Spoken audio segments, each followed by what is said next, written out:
मित्रों, आज हम बात कर रहे हैं हमारे पितरों के बारे में, पूर्वजों के बारे में। ये मास चल रहा है पितरों का मास, तो उसमें खास उनको श्रद्धांजलि देते हैं। तो सच्ची श्रद्धांजलि क्या है, पितृ तर्पण क्या है, कैसे उनके प्रति हमारी भावनाएं हम रखें, मेडिटेशन के माध्यम से, योग कमेंट्री के माध्यम से कैसे हम उनको श्रद्धांजलि दें, कैसे उनको हम वंदन करें, वो सारी बातें आप वीडियो में देखेंगे जो आपने कभी सुनी भी नहीं होंगी।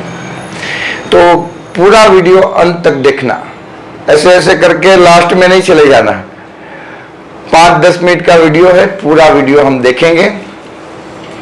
तो हम शुरू कर रहे हैं। पहली बात, इस मास जो चल रहा है ना, पितृ मास बोलते हैं, गुजराती में भादरवा मास बोलते हैं, जिसमें सभी लोगों की श्रद्धा होती है, अपने पूर्वज अपने पितरों के प्रति कुछ न कुछ करते हैं, दान पुण्य यज्ञ तर्पण श्राद्ध।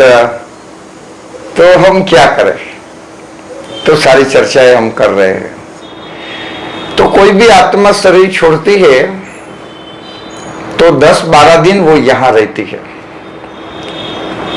सूक्ष्म शरीर के साथ आत्मा के रूप में वो यहां अपने घर के आसपास, अपने परिवार की आत्माओं के आसपास होती है।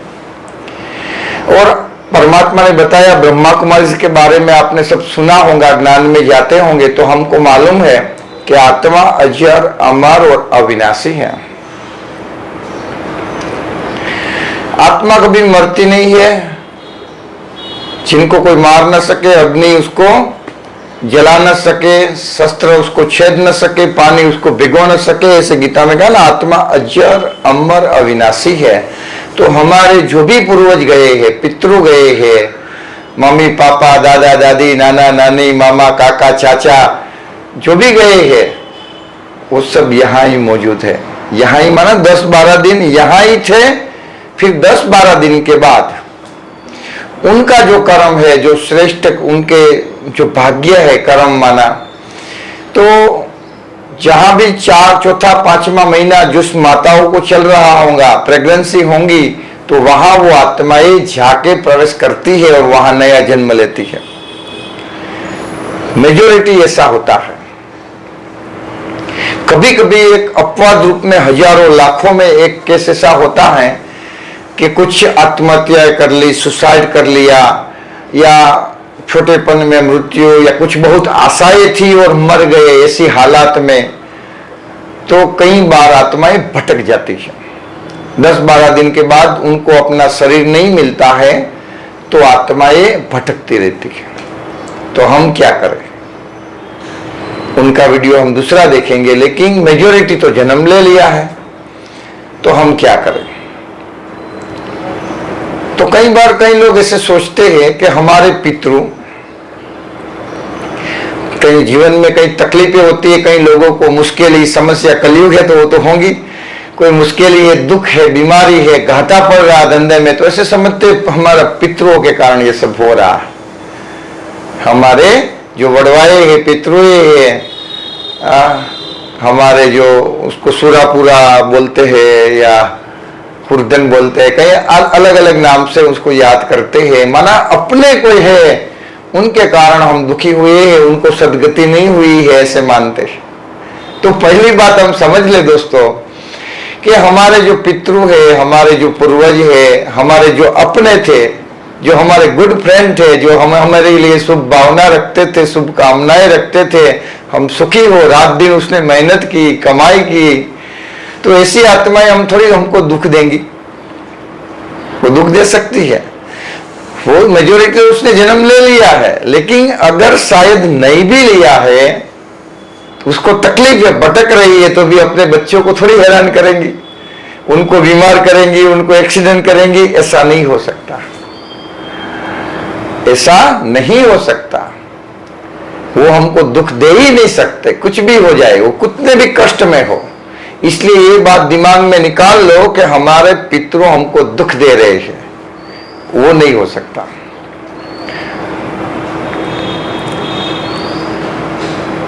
अभी कई लोग फिर इसमें सब कुछ कई श्राद्ध करते हैं, फिर कई कौवा को खिलाते हैं, पानी पिलाने जाते हैं पीपल के पेड़ पे या वडले के झाड़ पे पानी पिलाने जाएंगे, तर्पण करेंगे, कुछ यज्ञ करेंगे, कुछ सप्ताह मनाएंगे, सप्ताह करेंगे।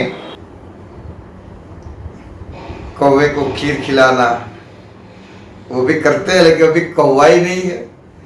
और परमात्मा ने बताया मनुष्य आत्मा का ही मनुष्य शरीर ही धारण करता है। जैसा कर्म करेगा उस अनुसार उनको अपना शरीर मिलेगा। लेकिन पशु पंखी तो नहीं बनेंगे, तो कौवे के रूप में कैसे अपने पितृ आएंगे? कौवा है भी नहीं। फिर कई बातें हम करते हैं, यज्ञ करेंगे, कुछ विधियां करेंगे, कई उसमें विधियां होती है भक्ति मार्ग के अंदर। तो सोचने की बात है कि हमारी भावनाएं उन तक पहुंचती है इस विधियों के द्वारा। कलयुग चल रहा है, मेजोरिटी तो भावना ही नहीं है। जिंदा से तब होती तो अच्छी बात है, सब तो ऐसे एक जैसे नहीं, लेकिन मेजोरिटी की बात कर रहे हैं। तो मरने के बाद कहाँ भावना होगी? लेकिन डर के मारे भी लोग करते हैं कि कुछ करना चाहिए। तो करने वाले में भी भावना नहीं है, और जो विधि करने वाले ब्राह्मण लोग हैं वो भी विधि भावना से तो कर नहीं रहे। वो टिक्का टिप्पणी की बात नहीं है, जो ये मेरे विचार है और आप भी मानेंगे। तो वो भी भावना से नहीं कर रहे, कुछ भी विधि बिजनेस के रूप में कर रहे हैं। पहले जो था वो थोड़ी भावना थी, बिजनेस नहीं था। अभी तो बिजनेस है। जो भी विधि कराने वाले ब्राह्मण है वो बिजनेस कर रहे हैं, तो भावना नहीं है। और वो करने वाले भी हमारे जैसे मनुष्य है, उसमें कोई दिव्यता नहीं है। गृहस्थी है, बाल बच्चे है, ब्रह्मचर्य का पालन नहीं है, पान बीड़ी सिगरेट का व्यसन है, विचार शुद्ध नहीं है, तो फिर उनके द्वारा विधि कैसे पहुंचेगी? मुख में मावा है, तम्बाकू पान मसाला है, बीड़ी सिगरेट पी रहे और विधि कर रहे, तो विधि से तो फायदा नहीं होगा ना। उसका ध्यान कहाँ है? परमात्मा में नहीं है, या वो आत्मा के कल्याण के लिए उसके मन में कोई विचार नहीं आ रहा है कि इसको पितृ को सदगति मिले। उनके मन में तो क्या आ रहा है? कितनी दक्षिणा मिलेंगी, इसमें से कौन कौन सी चीजें बचेंगी जो मेरे काम में आने वाली है, मुझे बचाना है, वो ले जाऊंगा साथ में। तो ये तो ठीक बात नहीं है, तो ये तो पहुंचने वाली बात नहीं है, तो हम अच्छी तरह समझते हैं। तो हम क्या करें? पहले तो एक बात हम समझ ले कि जो चले गए उसकी बात नहीं, लेकिन जो जिंदा है, हमारे आसपास के इंसान, हमारे माता पिता, भाई बहन, दादा दादी, उनके लिए अभी जो करना है वो कर ले। पहले तो उनकी तारीफ करे, उनका शुक्रिया माने, उनके आशीर्वाद ले। मरने के बाद फिर हम उनकी तारीफ करेंगे, शुक्रिया मानेंगे, तो क्या बात है? अभी कर लो, ठीक है। अभी अपने पितरों के लिए करना है कुछ भी तर्पण आदि, तो क्या करें? कैसे हमारी भावना हम उन तक पहुंचाए? तो हम मेडिटेशन के माध्यम से अपनी भावनाओं को, अपनी कामनाओं को, अपनी शुभेच्छाओं को, अपने ब्लेसिंग्स को हम पहुंचा सकते हैं। तो चलो हम मेडिटेशन करते हैं। योग कमेंट्री के माध्यम से मैं विचार आपको दूंगा। अभी आप जहां भी बैठे हो, सुन रहे हो, अभी ही थोड़ा आप स्ट्रेट बैठ जाइए, थोड़ा आराम से बैठिए, लेकिन थोड़ा सीधा बैठ जाइए। लेटे लेटे सुन रहे हैं तो थोड़ा सीधा बैठ जाइए।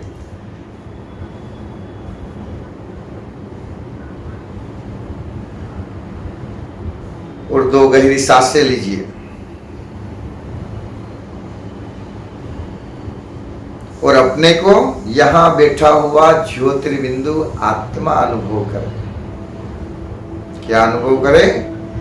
कि मैं ये हड्डी मांस का पुतला नहीं हूं, मैं शरीर नहीं हूं, मैं पुरुष स्त्री हिंदू मुसलमान नहीं हूं, मैं यहां बैठा हुआ एक चैतन्य शक्ति आत्मा हूं, जो अजर अमर अविनाशी है, जो कभी मरती नहीं है, दूसरा जन्म लेती है। अपने स्वजन कोई मरे नहीं है, दूसरा जन्म लिया है। जिसने गीता में कहा, जिसको अग्नि जला न सके, पानी भिगो न सके, शस्त्र उसको छेद न सके, तुमने वही आत्मा अनुभव करे। प्रकाश का बिंदु यहाँ बैठा, ये हमारी सीट है। मैं चमक रहा हूँ, शरीर मेरा लुप्त हो गया, अनुभव करे। मैं आत्मा लाट लाट लाट शांत स्वरूप। अभी मैं आत्मा बची और आत्मा खुद खुद को देखे उड़ रही है, ऊपर जा रही है, बादलों से भी ऊपर, सूरज चांद से भी, सितारे से भी ऊपर। खुद खुद को देखे एक अनोखी दुनिया, परम धाम, शांति धाम, अक्षरधाम, जो हम आत्माओं का घर है, जहां परमात्मा निवास करते हैं। कहते हैं ना ऊपर वाला, हे भगवान, हे ऊपर वाला जाने। ऊपर नजर जाते हैं तो परमात्मा ऊपर रहने वाला वो मालूम है। तो बुद्धि से ऊपर हम जा रहे हैं, लाल सोनेरी प्रकाश की दुनिया, परम धाम में पहुंच गए हैं। वहां मेरा परम पिता परमात्मा मेरे जैसा ज्योति स्वरूप मुझे दिखाई दे रहा है, बहुत चमकीला। उसमें से सफेद सफेद किरण चारों तरफ बिखर रही है, मुझ पर आ रही है, मेरा स्वागत कर रहे हैं। मुझको देखकर परमात्मा खुश है, हम सबको देखकर परमात्मा खुश है। अपने बच्चों को ब्लेसिंग्स दे रहे हैं। वो पवित्रता का सागर, वो शांति का सागर, बहुत चमकीला। चारों तरफ परम धाम में सफेद प्रकाश छा गया और हम प्रकाश के बीच में घिर गए हैं। वो आनंद का सागर, सर्वशक्तिवान, गति सदगति दाता, दुख हरता, सुख करता, मुक्ति जीवन मुक्ति दाता, जिसकी महिमा परमपार है, वो हमारा पिता है, हम उनके संतान है। वो ब्लेसिंग्स दे रहे हैं और हम आत्मा चमक उठी।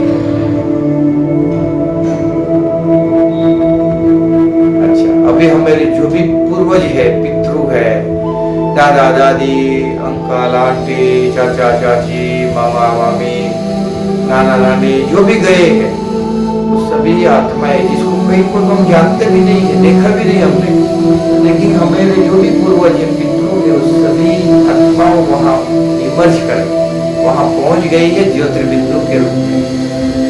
हम भी सब ज्योतिर्बिंदु के रूप में सब प्रकाश के घेरे में घेर दिए हैं। अभी पहले हम परमात्मा का शुक्रिया करें कि हे भगवान, हे मेरे पिता, शिव बाबा, आपका लाख लाख शुक्रिया। संकल्प करें, आपका लाख लाख शुक्रिया। आपकी कृपा से हम अच्छी तरह जी रहे हैं, शांति से जी रहे हैं, अच्छी चीजें खा पी रहे हैं, रहने को घर है, खाने को रोटी है, परिवार है, सब कुछ है, बहुत कुछ दिया है। दाता, आपने बहुत कुछ दिया है, आपका लाख लाख शुक्रिया, कोटि कोटि वंदन।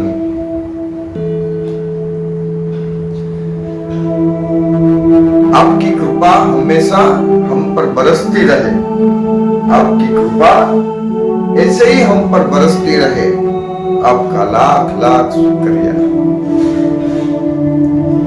फिर अभी हम पितरों को याद करेंगे, अभी हम पितरों को याद करेंगे, उनका शुक्रिया मानेंगे। हमारे जो गुड फ्रेंड थे, हमारे लिए शुभ भावना शुभकामना रखते थे, अभी सभी हमारे पितरों की आत्माओं को नमस्कार, कोटि कोटि वंदन।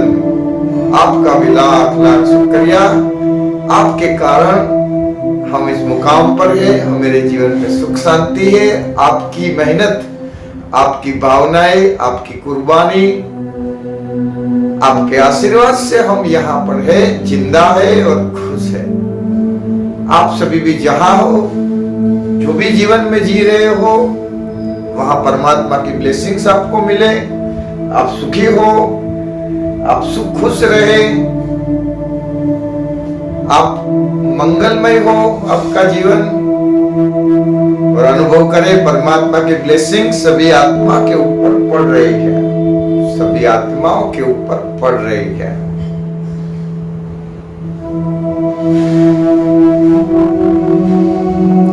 हमारे पितृ खुश हो रहे, वो भी प्रकाशित हो गए हैं, उनकी बैटरी फुल चार्ज हो गई है। हम सब चार्जिंग में बैठे हैं, फुल फास्ट चार्जिंग शिव पिता के सामने। सभी चमक उठे हैं, हम भी चमक उठे, हमारे पितृ भी, उनके पाप नष्ट हो गए हैं। अगर कोई भूल से भी कोई पितृ भटक रहे हैं, गति सदगति नहीं मिली है, तो आज परमात्मा की किरण पाकर उसकी ब्लेसिंग से उनकी भी सदगति हो रही है, उनके हिसाब किताब पूरे हो गए, उनको भी नया जन्म मिल जाएगा। और जो भी जन्म ले लिए हैं उन सबको परमात्मा की शक्ति मिल रही है, वहां वो शांति और सुख का अनुभव कर रहे हैं, हमारी भावनाएं उन तक पहुंच रही है। वो हमारे गुड फ्रेंड है इस जीवन में भी, अभी वो कोई ना कोई रूप में हमें जरूर मिलेंगे, कहां भी वो कोई ना कोई रूप में, संबंध बदल जाएगा लेकिन वो हमें मिलेंगे, और यहाँ भी हमारे गुड फ्रेंड बनेंगे, हमको मदद करेंगे, इस जीवन में भी हमको जरूर वो मदद करते रहेंगे। वाह परमात्मा, वाह बाबा, वाह शिव बाबा, वाह भगवान, और वाह मेरे पितृ, आप हमें मिले थे और जन्म जन्म मिलते रहना, ऐसे ही हम गुड फ्रेंड रहेंगे, हमारी मदद करते रहना, हम भी आपकी मदद करते रहेंगे। सभी आत्माओं को गति सदगति सुख शांति मिल गया है। थोड़ी देर इसमें एकाग्र हो जाइए, फिर से मैं वापस अपने शरीर में। दोस्तों, अगर आप योग नहीं जानते हैं तो ऐसे ही करना है, और ब्रह्मा कुमारी में 7 डेज कोर्स सीख सकते हैं। और एक दूसरी में एक विधि पर्सनल आप दोस्त के रूप में मेरे हो गए हो, आप वीडियो देख रहे हैं तो बता देता हूँ। आप ब्रह्मा कुमारी में जाइए, 7 डेज कोर्स कीजिए, योग के लिए 7 डेज कोर्स होता है, मेडिटेशन के लिए फ्री होता है, और पर्सनली व्यक्तिगत आपको कराएंगे महीने 1 घंटा रोज 7 डेज। अच्छा, अभी एक दूसरी विधि है, कईयों को लगता है कि मेरी आत्माएं चली गई है तो वो भटक रही होंगी, या नहीं भी भटक रही है, लेकिन हमें उसके पीछे कुछ करना है। तो आप ब्रह्मा कुमारी विद्यालय में हर गुरुवार को परमात्मा को भोग प्रसाद अर्पण किया जाता है, भगवान को ऑफर करते हैं, भोग लगाते हैं, फिर वो भोग प्रसाद सब आने वाले राजयोगी पवित्र बाबा के बच्चे को हम देते हैं। और बनाने वाले बहनें होती है, पवित्र बहनें जो योग के अभ्यासु है और भगवान की याद में वो बनाती है, जो अनुभवी है तो वो बनाती है। तो आप अगर चाहो तो वहाँ जाके उनके निमित्त, आपके पितरों के निमित्त भोग भी लगवा सकते हो। आप वहाँ जाके बोल सकते हैं कि हमें भोग लगवाना है बहन को, जो भी इस गुरुवार को खर्चा लगे वो हमारे तरफ से, या जो भी आपके मन में भावना है, जितना भी भावना है उस अनुसार आप अपने पैसे दे दीजिए, तो आपके पितरों को याद किया जाएगा, उनके नाम से भोग। भले वो जानते नहीं है अपने पितरों को, लेकिन एक संकल्प करेंगे, वो अनुभवी है, योगी है, पवित्र है, कि जिसने भी भोग लगाया है उन सभी को परमात्मा की ब्लेसिंग्स मिल रही है, ऐसे उसको याद करते हैं तो सचमुच वो ब्लेसिंग्स मिल जाती है, और पवित्र आत्माएं भोग खाती है। पवित्र जो कर्म से बने हुए ब्राह्मण है तो उनकी भी ब्लेसिंग्स मिल जाती है। तो ये सच्चा सच्चा तर्पण इस विधि से भी कर सकते हो। बाकी 15 दिन आपको रोज सुबह शाम ये जो सिखाया योग कमेंट्री जिसने आपने अभी सुनी, वो आपको रोज सुबह में 10 बजे 10 मिनट, 4 बजे उठ सकते हो तो अच्छा है, वरना 5 बजे कम से कम उठ जाए, 10 मिनट योग करें। और शाम को 7 बजे संध्या टाइम के समय 7 से 7:30 बजे आप जरूर अपने पितरों के लिए 15 दिन ऐसे योग करना है, तो बहुत आपको अच्छा लगेगा, आपके पितरों बहुत खुश हो जाएंगे। चलो, ये वीडियो आपको अच्छा लगा हो तो थोड़ा लाइक कीजिए, शेयर कीजिए, कमेंट कीजिए। Okay, good bye.